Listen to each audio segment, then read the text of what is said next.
Media వారికి, print media వారికి republic party of India Athawale జాతీయ కార్యదర్శి పేరం శివనాగేశ్వర గౌడ్, మరి నా యొక్క మిత్రులు రాష్ట్ర వర్కింగ్ కమిటీ అధ్యక్షులు రామశెట్టి రమేష్ నాయుడు గారు, అట్లాగే ఆంధ్రప్రదేశ్ కార్యదర్శి రవికుమార్ గోపి గారు, గన్నవరం ఇన్ఛార్జి జనార్దన్ గారు, అట్లాగే గుడివాడ కృష్ణా జిల్లా అధ్యక్షులు సజిత్ గారు, రీసెంట్గా అధికార ప్రతినిధిగా ఈరోజు నామినేట్ చేశాను మల్లాది ప్రసాద్ గారు, అట్లాగే వెంకయ్య గారు, మేమందరం కూడా ఈ పార్టీలో ఒక కమిటీ లాగా నిర్ణయించి పేదల పక్షాన, ప్రజల పక్షాన పోరాటం చేయడానికి మేము ఎప్పుడు కూడా మరి మీడియా మిత్రులతో కలిసి పోరాటం చేస్తున్నా. మరి మీరందరి సహకారంతో మొన్న ఇరిగేషన్ ప్రాజెక్టుల మీద, మరి యొక్క నీరు, కృష్ణానది నీరు వరదల కిందకి వెళ్ళిపోతున్నాయి, సముద్రం గర్భంలో కలుస్తున్నాయి, దాని మీద అందరం కలిసి పోరాటం చేయటం వల్ల కేంద్ర ప్రభుత్వం 500 కోట్ల రూపాయలు మరి దాన్ని రీపేమెంట్ లేకుండా బడ్జెట్ రిలీజ్ చేయటం, మరి ఇదంతా కూడా నాదొక్కటే విజయం కాదు, మీరందరూ కూడా అని చెప్పి మీ అందరు మీడియా మిత్రులు మరొకసారి ధన్యవాదాలు తెలియజేస్తున్నారు. మరి అదేవిధంగా మరి మీరందరూ తెలుసు, నేను రిపబ్లిక్ పార్టీ ఆఫ్ ఇండియా నుంచి గత 10 సంవత్సరాల నుంచి సేవ చేస్తున్నాను. మరి నన్ను సస్పెండ్ చేయాలంటే ఒక కేంద్ర మంత్రి జాతీయ అధ్యక్షులు ఆయనే ఇక్కడికి వచ్చి నా పక్కన కూర్చుంటే అందరూ చూస్తున్నారా కేంద్ర మంత్రిని. 15 రోజుల క్రితం కూడా కలిసాను నేను. అంటే ఇతను మీకు ఐడియా ఉందో మరి, బోరుగడ్డ అనిల్ కుమార్, అతను ముఖ్య అనుచరుడు. ఇతను వీళ్ళు దందాలు పాల్పడి ఈ విధంగా మన మీద చేస్తున్నారు. Okay right. విజయవాడ పార్లమెంటు సభ్యుడిగా పోటీ చేసి ఉన్నాను. మరి మా మంత్రి గారు కూడా కేంద్ర మంత్రి రామదాస్ అథవాలే, జాతీయ అధ్యక్షులు గౌరవనీయులు శ్రీ రామదాస్ అథవాలే గారు 25 పార్లమెంటు స్థానాల్లో ఒక్కటే విజయవాడ పార్లమెంటు స్థానానికి republic party of India Athawale నుంచి నేను ఒక్కడనే పోటీ చేయడం జరిగింది.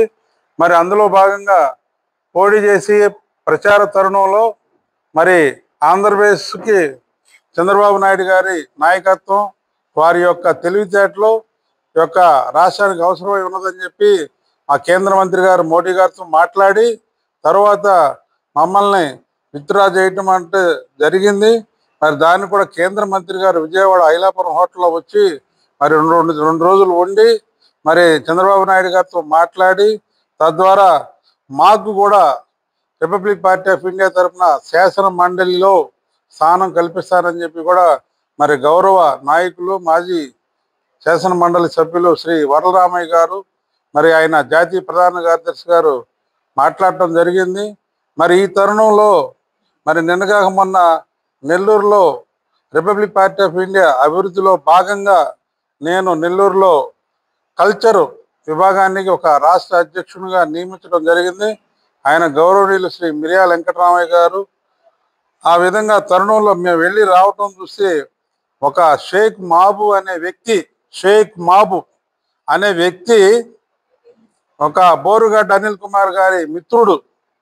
మేము ఎప్పుడు కూడా అతనికి ఏపీ ఫామ్ ఇవ్వలేదు. మా రాష్ట్ర కమిటీ తరఫున జిల్లా అధ్యక్షుడు అని చెప్పి చెప్పుకుంటూ అక్కడ ఉన్నటువంటి స్థానికంగా ఉన్నటువంటి కేంద్ర ప్రభుత్వం ఎవరైతే అధికారుల దగ్గరికి వెళ్ళి, కాంట్రాక్టుల దగ్గరికి వెళ్ళి డబ్బులు వసూలు చేస్తున్నారో తెలిసింది. అయినప్పటికీ కూడా మేము ఏమీ మాట్లాడలేదు. చివరికి ఆయన నా పేరు మీద ఉపయోగించి ఒక ప్రెస్ మీట్ పెట్టి పేరం శివనాగేశ్వరరావు అనే వ్యక్తి గత 6 సంవత్సరాలు సస్పెండ్ చేయబడ్డాడు, అతను ఏ పార్టీలో లేడు, ఈ పార్టీకి అతను సంబంధం లేదని చెప్పి చెప్పడం చాలా బాధాకరంగా ఉంది. అట్లాగే ఆయన పాపం ఆయన ఒక సాత్వికుడు, కల్చర్ అసోసియేషన్ మిర్యాల వెంకటరామయ్య గారు, అటువంటి వ్యక్తిని పట్టుకొని ఆయన మరి కోట్లు దందాలు చేశారని చెప్పి పేపర్ ప్రకటన ఇవ్వడం చాలా బాధాకరంగా ఉంది. దీనిపై నేను స్పందించి ఈ రోజున ఇక్కడ మీడియా మిత్రులు సమావేశం కోట్ల పైన పరువు నష్టం దావా వేస్తున్నాను. ఎక్కడా కానీ ఎప్పుడు కానీ నేను ఎవరి దగ్గర కూడా ఎటువంటి కూడా దందాలు చేసినటువంటి రుజువులు లేవు, ఎప్పుడు కూడా చేయలేదు, నాకు అవసరం కూడా లేదు. నా ఆస్తి చాలా ఉన్నది కూడా. ఎప్పుడు కూడా ఎవరికి నేను చెప్పలేదు. చాలా పేదవాడిగానే కనపడతాను, సింపుల్గా ఉంటానని చెప్పి వాళ్ళు కావాలని చెప్పి రకరకాలు వదంతులు పుట్టిస్తున్నారు. కబడ్దార్, నేను ఇవాళ హైకోర్టులో హైదరాబాద్ నుండి 100 కోట్లకి షేక్ మాబు అనే వ్యక్తిపై నేను దావా చేస్తున్నాను రేపు. అట్లాగే సుప్రీంకోర్టులో కూడా దావా చేస్తున్నాను. మీడియా మిత్రులందరూ కూడా మరి ఆయన మంత్రి గారితో అక్కడ ఉన్న స్థానిక విలేకరులతో చెప్తున్నాడంట, మంత్రి గారితో నేను ఎప్పుడు కలిసే ఉంటానని చెప్పి. ఆయన మా పార్టీ కాదు, మా మెంబర్షిప్ కూడా లేదు. మరి 2024 ఆయన కూడా ఒక ఎంపీగా పోటీ చేశాడు. మన పార్టీల గ్రూప్ అని చెప్పి అంబేద్కర్ గారు పార్టీ, అది కూడా రిపబ్లిక్ పార్టీ, దానిలో పోటీ చేసి మరి ఆయన నిజంగా పోటీ చేసి ఉంటే ప్రచారానికి రావాలికైనా మరి ఎప్పుడు రాలేదు, ఎప్పుడు కూడా నెల్లూరు తీసుకురాలేదు. నేను ఆయన్ని ఈ రోజుకి మరి 10 సంవత్సరాలు కనీసం 10 సార్లు పైన విజయవాడ తీసుకురావడం జరిగింది కేంద్ర మంత్రి గారిని. మరి అటువంటి నన్ను పట్టుకొని అతను సస్పెండ్ చేశానంటూ మరి చాలా బాధాకరం. నెల్లూరులో ఉన్నటువంటి స్థానిక 10 సంవత్సరాల నుంచి కాకుండా గత 20 సంవత్సరాల నేను అంతకుముందు కాంగ్రెస్ పార్టీలో ఉన్నాను, తర్వాత రిపబ్లిక్ పార్టీ ఆఫ్ ఇండియాకి వచ్చాను. ఎప్పుడు కూడా ఎక్కడ కూడా చిన్న పొరపాటు కూడా నేను చేసిన దాఖలాలు లేవు. ఈ రోజు కూడా పోలీస్ స్టేషన్లో ఒక పిట్టి కేసు కూడా నా మీద లేదు. నేను ధైర్యంగా చెప్తున్నాను. పేద ప్రజల కోసం నేను ఎప్పుడు కూడా పోరాటం చేయడానికి సిద్ధంగా ఉన్నానని చెప్పి తెలియజేస్తూ, ఆ షేక్ మాబు అనే వ్యక్తి ఒక దురాంకారి, ఒక క్రిమినల్ మెంటాలిటీ. ఇప్పుడు బోరుగడ్డ అనిల్కి ముఖ్య అనుచరుడుగా ఉన్నాడు కాబట్టి మేము దగ్గర కూడా ఏ రోజు రానివ్వలేదు. బోరుగడ్డ అనిల్ కుమార్ ఎక్కడున్నాడు, ఏం చేస్తాడో అన్నీ కూడా ఈ షేక్ మాబు అనే వ్యక్తికి తెలుసు. అందుకే వాడు ఈ విధంగా నీలాపనందలు వేస్తున్నాడు. ఇటువంటి మళ్ళీ రెండోసారి ఏమన్నా జరిగితే మాత్రం ఖబర్దార్, మేము మాత్రం ఊరుకునేది లేదు. ఇప్పటికే 100 కోట్ల పైన తనపై నేను దావా వేయటం జరిగింది. అవి రేపు 2-3 రోజుల్లో కోర్టు నుంచి కూడా అతనికి అపీల్ వచ్చేస్తుంది. తద్వారా అతను కోర్టు సమాధానం చెప్పాల్సి వస్తుంది.